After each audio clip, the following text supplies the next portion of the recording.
Most students of art history have not really thought about this question of how do we create knowledge?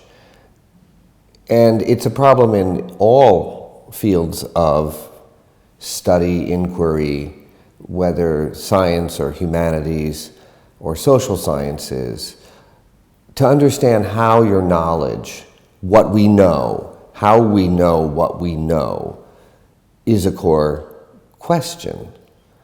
And in the art world, that question is extremely profound and difficult and complicated. Many of my students somehow imagine that there's some United Nations High Commission for Good Knowledge in Art. There's no such thing. There's nothing. There's no universal overarching entity that establishes good knowledge in art. And most importantly, when we discuss knowledge in art, it often centers around this most difficult and central and very simple question, but very controversial question, which we can call attribution, which is simply deciding who is the artist who made this artwork. But that simple question is incredibly controversial, partially simply because there can be a lot of money at stake. If the artwork is by a famous master, it's worth a lot of money. And if it's by somebody who's not particularly important, or it's an art forgery, it's not worth money. So establishing that question can be something that can make people very angry if they don't get the answer that they want. So it's worth considering how it is that we actually establish how we know what we know in the field of art. And to begin, we should return back to the 19th century and consider the most important figure in the field that we call connoisseurship. And connoisseurship comes from the French word connoisseur, meaning a person who knows.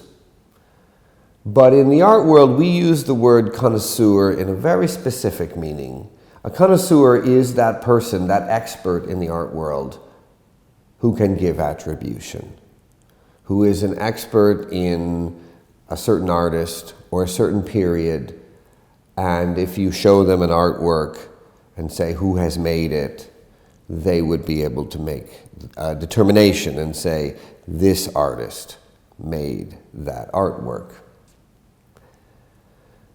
And that field of activity was founded by an Italian doctor named Giovanni Morelli. And Morelli was really trying to apply a kind of scientific method to determining attribution in paintings. He specifically worked in the area which then and now is the most high-value, big money, most canonically important era in art, which we call the Italian Renaissance. So the artists who worked in Italy between 1400 and 1600, and this includes Leonardo, Michelangelo, Raphael, Tintoretto, Titian, Bellini's, Mantegna, Giorgione, and so many of the other artists who we would call canonical. But at that time, artists didn't generally sign their works. And also, it was quite common for followers of the artist to make copies of the artwork so that the owner could have one artwork in their main palace and another one in their countryside palace. And nothing was seen as wrong with the idea of making a copy. But over time, it might have been forgotten which had been the original and which had been the copy. And there were many artworks that we simply didn't know who made them. Or over time, the people who owned it, or the church or the monastery who were the owners, would begin to develop a very optimistic attribution, like it was by one of the biggest names, like Botticelli or Raphael. But it wasn't. It was by someone else.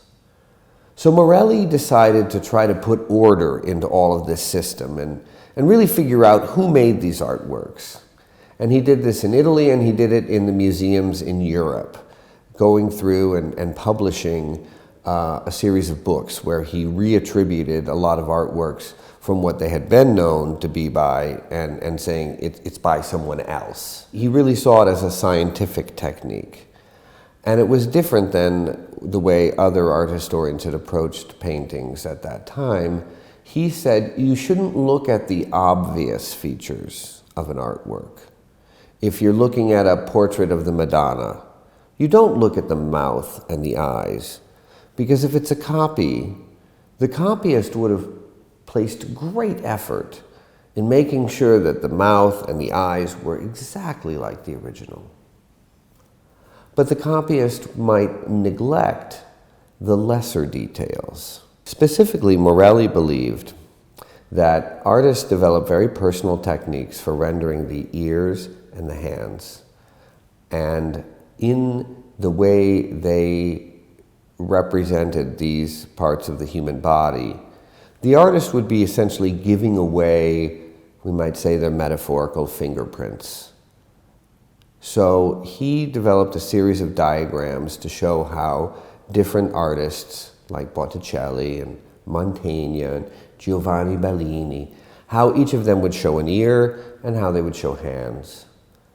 And he used that technique because he believed that in doing those two parts of the human body, they will use their own very personal solutions to how to represent them, and they will give away who they are. Especially if it's a copyist or some other person, they will really show their individual style. So that was how he began to develop this idea of connoisseurship. And the idea of looking at the less important details, the less obvious features of an artwork, would actually have a great influence on other scientists and doctors.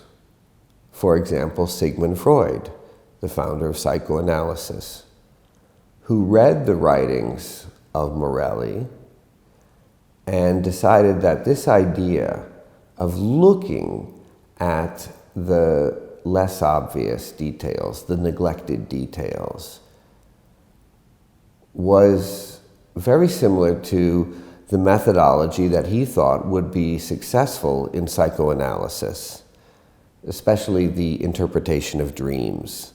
So when people would describe their dreams, he would look for the little details. And in that way, he believed he was going to get closer to an understanding of their real psychological situation. And that's another idea that emerges from Morelli's work.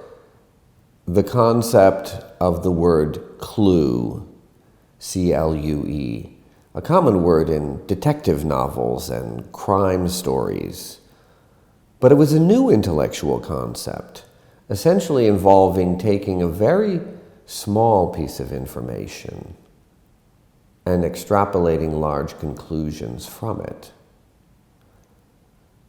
In fact, Morelli's work would also have a great influence on another doctor, Sir Arthur Conan Doyle, who was writing stories about a detective called Sherlock Holmes, who would solve mysteries using clues, finding small pieces of information and extrapolating large bits of knowledge from that clue.